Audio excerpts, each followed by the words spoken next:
my name is Vanessa, and I work as a health educator for a nonprofit organization in North Carolina. I came here to Peru with my partner Alex. My name's Alex, and originally I am from Caracas, Venezuela. I currently live in North Carolina, and I manage a health center. My life's gotten very sort of stable and practical. I have recently become interested in shamanic work. Technically, this is our vacation. It would be wonderful to come to Peru and have an experience with a shaman. And participate in the ceremonies of Ayahuasca and San Pedro. What I was looking for was two specific things. One was I wanted a cleansing. And the other was I wanted to be open and have sort of have a transformation. I was very skeptical. In fact, the day that they came to pick us up to bring us here, we just met them, and I thought they could be taking us away to like steal our kidneys or something. I mean, I just had like every negative sort of like thought you could have of not believing in something, and so that's how I came into that first ceremony. The ayahuasca it completely melted all of that away.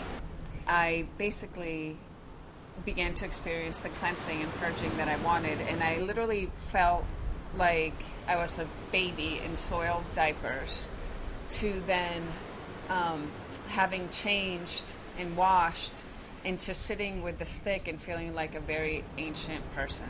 This is an interesting vacation. I mean, it's not pleasant to necessarily go through that purging, although it's rewarding after the fact.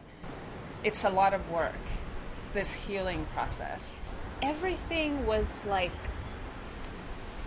so beautiful, just so radiant and beautiful. I saw the fabric of being. I actually got to see it, the interconnectedness of everything. There's things that we carry around with us that we may not be aware of. Coming out of the whole ayahuasca experience, I just felt completely reborn. Yes, everything is... The second time, I was given the San Pedro. And wow. San Pedro. Profound, incredibly rewarding. I'm so thankful for it, but not something light. Every sense is heightened. I heard this strange sound. I couldn't place it. It was my pants. I had this sense. I don't necessarily associate it with them being specifically my lives, but just a sense of some of the intense things that have happened on the planet. Universal sense of the suffering of the world. Nagasaki, and the sensation of being blown into smithereens. This weariness of all people throughout all time. The sensation of like this incredible pain in my heart, like the Grand Canyon of pain. It brought up some of my fears. There could be scorpions out here, you know? When I had my eyes closed, it was just like 1,000 shooting stars were just shooting out of the top of my head. And I would open my eyes and see shooting stars.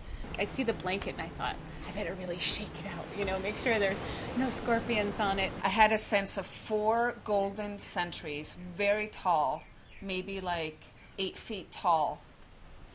So I kind of laughed about that, thinking, I'm concerned about there might be a scorpion, and yet it's like I just ate like 100 scorpions, right? And then becoming just like the Transformer movies, like my body like going, like just changing into a very different body. Seeing the humor in everything, like seeing the irony, that life is very simple. We make it very complex a lot of times. This is cool. I was like, okay. The pain and then the healing part and reconstructing. After having gone through that portion, I was hesitant to look at my watch, but I couldn't help myself, and I looked and it was 8 o'clock at night, and I was like, oh my God, I felt like it was almost dawn. I just laid there for a very long time, and then eventually Vanessa came over, and I said, do you want to just lay with me for a little bit? So we laid in the hammock together. Slowly but surely, it was kind of like our energies did start to sort of do this like coming together thing. That whole blown into smithereens things were coming back together. And this is dorky, but the song came into my head, Reunited, because it feels so good.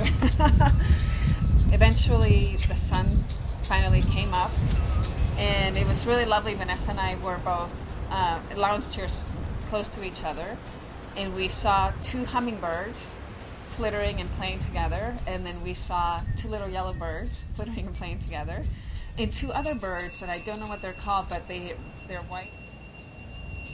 For a few years now, I feel like I've been getting closer and closer to getting back home. And in the last couple of years especially, I've been feeling like I'm so close. There's my door, there's the walkway. And I arrived. I sat in my living room during the San Pedro experience and drank a cup of tea. And I was like, I'm home. I finally arrived.